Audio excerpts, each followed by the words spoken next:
আসসালামু আলাইকুম রহমতুল্লাহ বারাকাতু। সম্মানিত দর্শক, দর্শকবৃন্দ, এখন যে আলোচনাটা হবে, কিছুক্ষণ আগে আলোচনা করলো হাদিস ব্যাপারে, আর একটা আলোচনা করলো হাদিসের গবেষণা ব্যাপারে। এখন যে আলোচনা করা হবে সেটা হলো ফতুয়া।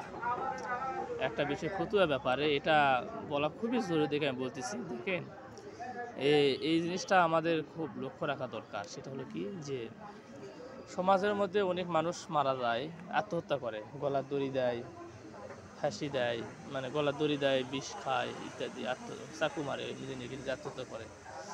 তো এরা আত্মহত্যা করলে আমরা খুব অহংকার আত্মগৌরবের সাথে বলা বলি করি, নিজেকে খুব দরবেশ মনে করি, ধার্মিক মনে করা, বসে বলা বলি করি যে তাদের নাকি জানাজাও করা যাবে না, তারা চিরস্থায়ী জাহান্নামী। এগুলো বলা ঠিক না, এগুলো বলি আমরা।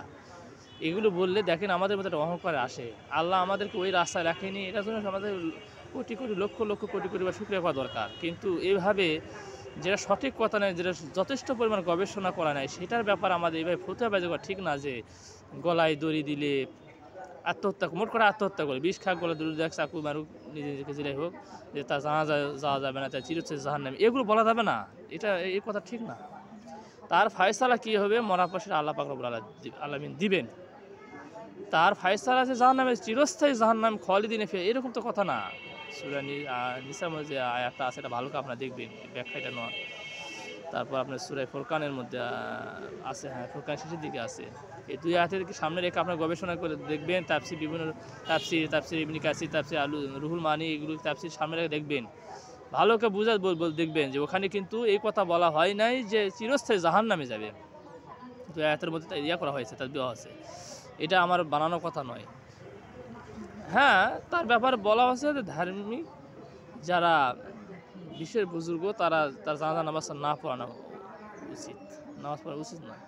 কিন্তু এটা বলে আমি যা নামাজ পড়াবো না, আমি নামাজ পড়াবো না, তাহলে কি আমি নিজেকে ধার্মিক মনে করলাম? এটা বাড়াবাড়ি। বিষ পান করলে, গলার দড়ি দিলে মৃত্যু হলে এরা জাহান্নামে যাবে, এদের দোয়া করা উচিত নয়, জানাজা করা উচিত, এ কথা ঠিক না। এ কথা কি নয়, সঠিক নয়।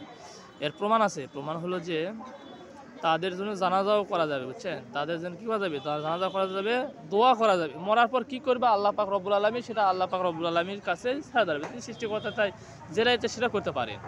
কিন্তু তার যে জানাজা নামাজ পড়াবো না বা তার জন্য দোয়া করবো না, এটা বাড়াবাড়ি। এটা আমার মুখের কথা নয়, এটা আপনার ফতোয়া কিতাবের মধ্যে আছে। রুদুল মুখতার 2 নম্বর খণ্ড 211 নম্বর পৃষ্ঠার মধ্যে সুন্দরভাবে আলোচনা করা আছে, আপনারা দেখে নেবেন যদি আমাদের কারোর মনে ঠটকা লাগে।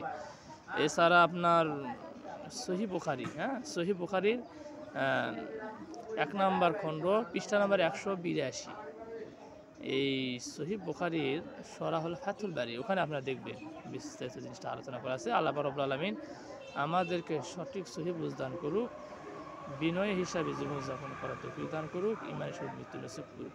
সবাই ভালো থাকবেন, এই আশা করে আমি আমার আলোচনা শেষ করতেছি। আসসালামু আলাইকুম রহমতুল্লাহি ওয়া বারাকাতুহু।